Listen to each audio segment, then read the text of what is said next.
In this video, we're going to look at how you can handle UI events from your Blazor components. Web UI elements can trigger all sorts of events in response to user interactions, and you can handle those events from your C# code. Let's check it out. All right, so here in our Blazor web app project, we've already seen how you can handle a click event on a button. In our counter component, we've got this button, and we can see that over here we're wiring up an event handler for the on-click event with our increment count method, which is defined below in the code block. Now, there's actually a few different ways that you can define an event handler for an event. Here we're just specifying the method name and defining the method, and it's a synchronous method that takes no arguments. But we could instead do an asynchronous method. So for example, let's do async task increment count async, just so it has a different name. Same logic, current count plus plus. We'll save that. Oop. Format it a little bit. Okay, and then if we change the method up here to increment count async, we save that. That should then apply to our running application. Just saw the check mark. And if we click the button, it still works just as before. To show that it's actually doing something async, let's add a await of task.delay right here. So this will be a sluggish counter. All right, every time we click now, watch, I'm going to click 1,000 and then in increments, or click 1,000 then in increments. So we can have an asynchronous event handler as well as synchronous ones. We also can just, instead of specifying a method name, we can just put a lambda expression right here in the attribute value. Like we might say, let's just, whenever this on-click event happens, let's take the current count. Get some IntelliSense going, and we'll just increment it right there in line. No problem. Let's see, did that, I click that, yep, that's still working. That's just to show that it's doing something different. Let's increment by 2. We'll save that. I'll reload it, and we're able to go. Let's actually get this side by side so we can see both changes when we're playing with things. All right, cool. So you can do lambda expressions. That works as well. Now, that means we could get rid of these existing event handler methods. Now, if you were starting from scratch, like let's say you were just typing out like add on click, and you can type the method name that you want to use right here, like increment count. And then you'll notice there's this little light bulb that popped up over here, where you can trigger it by hitting Control dot, and that will show you this code action to generate either a synchronous or asynchronous event handler for that event. And it knows what type of event it is. Let's do the synchronous one. And this looks pretty similar to what we had before, but now it has an event argument. It has this mouse event args argument. Let's take a look at what that's got. So it's got a few additional properties about the event that was just fired. So as we've seen, like that argument is obviously optional. You don't need to have it, but you can include it. And there are various event arg types for the different kinds of events. So we could add our code back here, current count plus plus. And then we should be back and running now with the event handler method. And I think I might need to get watch the restart. Okay, there we go. Are we going? Yes, we're going. Okay. So those are the different patterns for how you can define event handlers, synchronous or asynchronous, with an event arg or without. And you can use the code action to generate them. All right, let's try some different events. What about like on change for an input? So let's add an input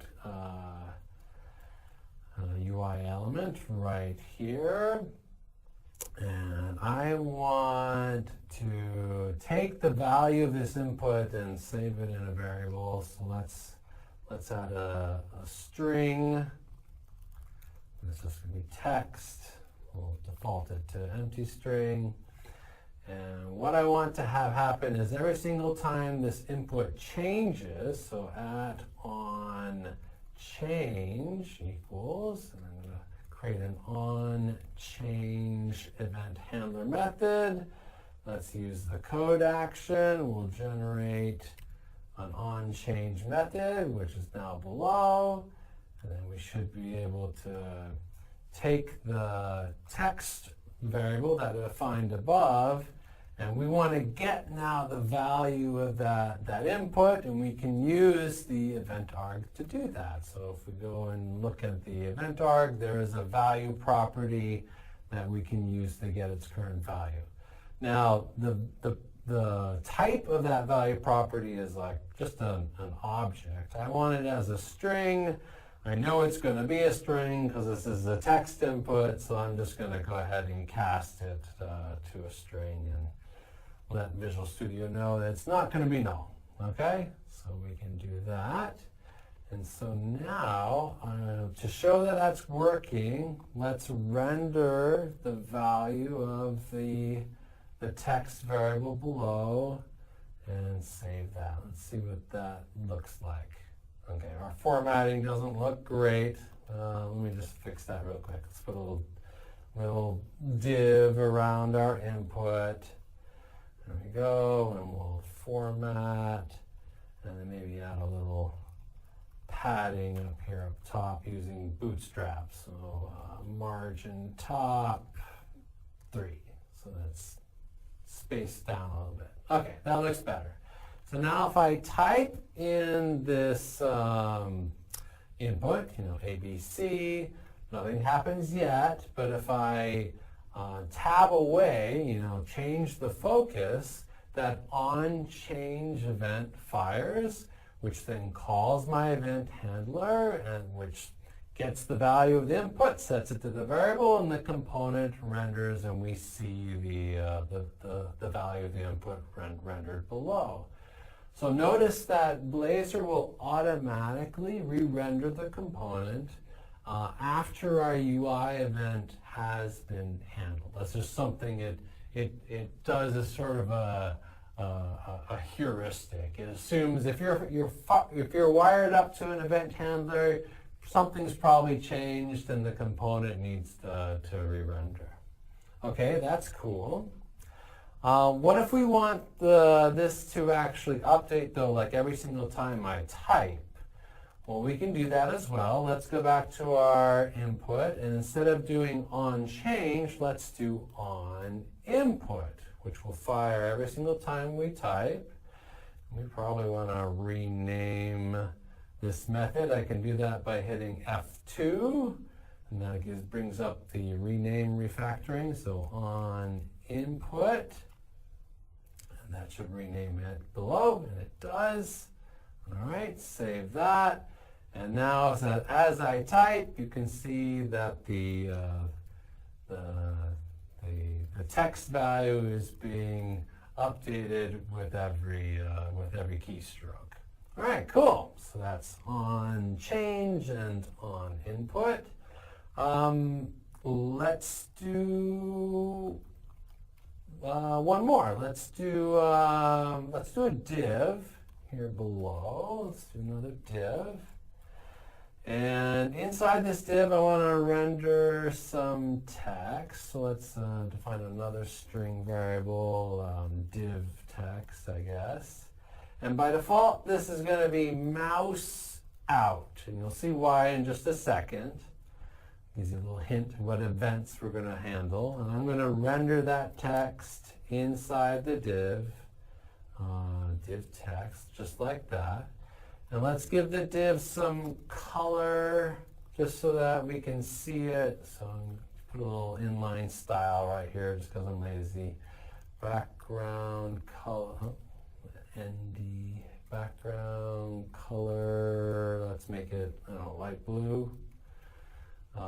Good, and then let's add a couple events here. Let's do @on mouse over, okay, and we'll create an event handler for that, mouse over, control dot to generate the event handler, cool, there's mouse over, and in here what we're going to do is we're going to change the div text to be mouse over, so that we know the mouse is actually over.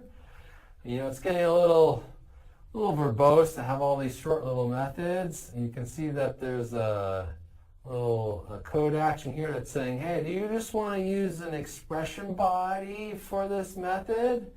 Ah, yeah, that's much nicer. Okay, so let's do that for all of these and make them a little tighter. It's a nice C# feature. Change these all to expression-bodied functions. So we don't need all those curly braces for these single expression methods. Okay, so that's the mouse over method. We want to do one more. Let's do @on. So we get multiple event handlers on this div. Mouse out. Okay, let's do mouse out for that one. Again, use our little code action, mouse out, and there it is. Okay, so for here, we'll set the div text to be mouse out, like we had set it as the default. Okay, change this to be an expression-bodied method, and we should be good to go. Okay, so let's refresh the page. My color, did I mess up my color? Light blue. Okay, so now we've got this div that's got a light blue background. When I mouse over it, the text changes to mouse over. When I mouse out, the text changes to mouse out. And my input is still working. And yeah. So that's how you can handle events from Web UI elements. Okay, that's great. But what about from a component? What if I have a custom component that I also want to have an event that I can then handle from the component that's using it? Can I do that as well? And the answer is yes, of course, you can do that too. To show that, let's actually add another component to our application. We're going to add it to this components folder. I'm just going to click this new file icon, and let's create a new Razor component. And we're going to call this My Button.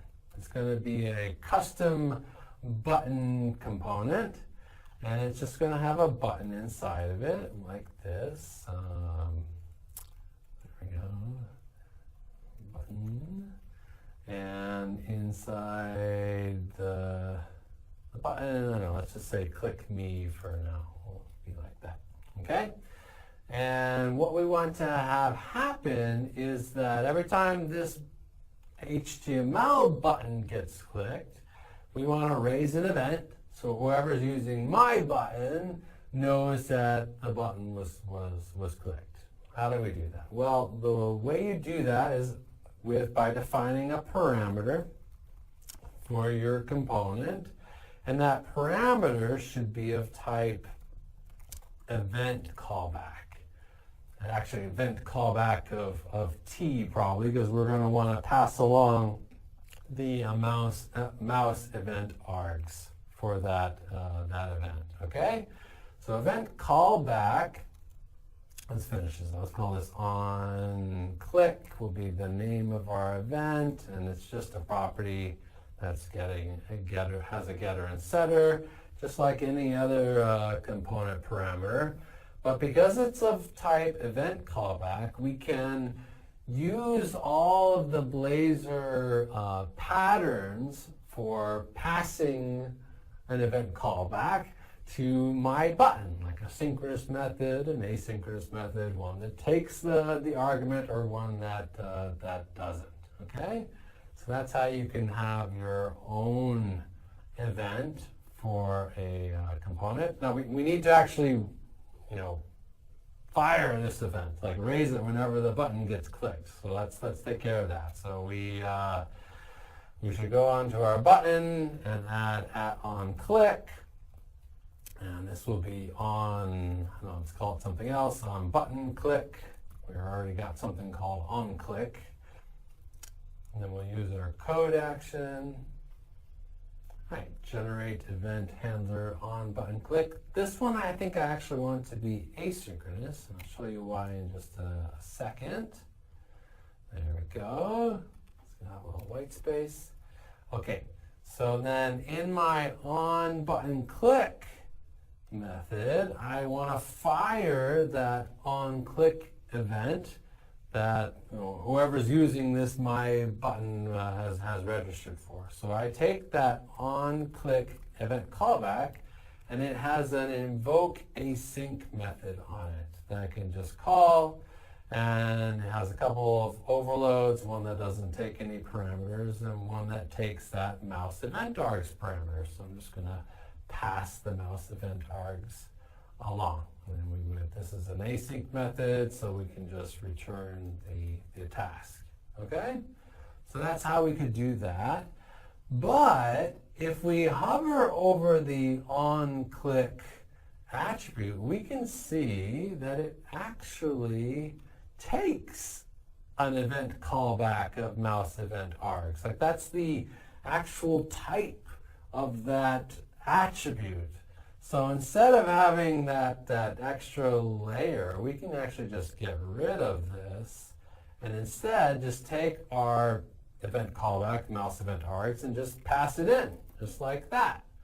And so that should then call the, when onClick fires, it will then call onClick, which will then fire our event callback, and that will call whoever registered an event handler with this component. All right, let's see if that actually works. So let's go back to our counter. And here, let's go ahead and add another button up above. But this is going to be my button, like that. And we want to register the onClick event that we just defined, and we'll just wire it up to the same increment count method that we're using for the other button. Okay? So save that, and let's go look at our app in the counter page and see what we got.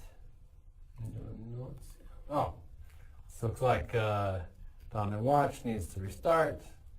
Let's tell it to go ahead and always restart if that happens. Okay. All right, great.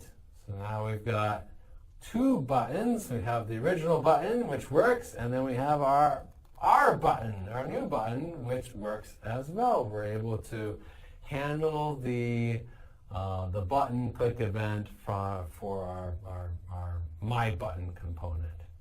Now, there's obviously a couple things that we'd like to fix up with our my button component, like right now it always says cook me in the text. How do we make it so that we can actually pass some content to my button so that it renders it inside of the HTML button? Well, there's a way to do that. In my button, we can define another parameter. So another component parameter like this. And this one is going to be of type render fragment. So this is a special type There it is, render fragment. And we're also going to give this parameter a special name. It's going to be called child content, and that's important because that's the name that signals to Blazor that this is going to be the capture the content of the my button component. You know, the stuff in between the beginning tag and the end tag. And what a render fragment is, it's like capturing the chunk of Razor stuff that you put between the beginning and end tag of my button, and allows you to then render it someplace else. So I want to render this render fragment right here in our HTML button. So I'm just going to use @ syntax and then render the child content right in the HTML button. Now we've seen something similar to this before. Like remember when we were looking at layouts, we were looking at main layout and it had this body property. If we look at the type of the body property, it's also a render fragment. So the layout component base is sort of capturing the content of each page as a render fragment so that you can render it from your layout. So exactly the same concept, but here we're using it to capture our child content. Okay, so that's cool. So we should now be able to go to our My button, and let's actually not make it self-closing, but put some content in here now and add a closing tag. And let's save that. And now it says My button. So we're able to capture the child content and render it inside the HTML button. That's good. The styling looks a little bit to be desired. Can I add like a class attribute right here and like put some bootstrap styling, you know, button success, something like that. Let's go ahead and save that. Uh-oh, looks like we had an exception. No, object of type My button does not have a property matching the name class. So this is Blazor being strict about saying that, you know, if you put an attribute on a component, I expect that to be a parameter, and I don't see a parameter named class on your My button component. So I'm telling you that so you can go and potentially address that. You maybe mistyped the parameter name. But we actually want to take that HTML class attribute and just sort of pass it along to the button that we're actually rendering. How can we do that? Well, we can do that with another parameter. So let's add one more parameter to our My button component. So parameter. And this one is going to be of type dictionary string to object.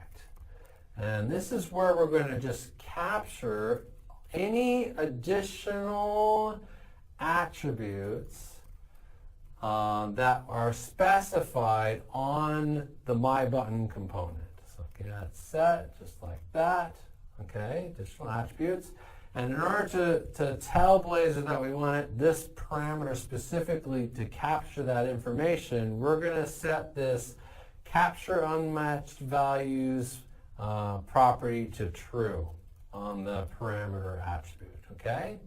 So that means now additional attributes should have all the, you know, any extra stuff that the user decides to put on My button.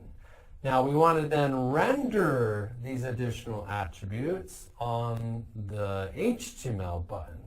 To do that, there's a Razor directive that lets you do that, which is the @attributes, you know, plural directive attribute. And here we then just pass in the value of our additional attributes, just like that. Okay? And that should then splat the attributes that were captured in that additional attributes dictionary onto the button, so that now we should be able to pass that class along. Let's see if that now works. Let's go ahead and restart. All right, and that doesn't look right. Did I mistype success? Yeah, I forgot an S. There we go. So now we have a blue button and a green button, and we can set its content. We can pass along additional attributes. We can handle events. Awesome.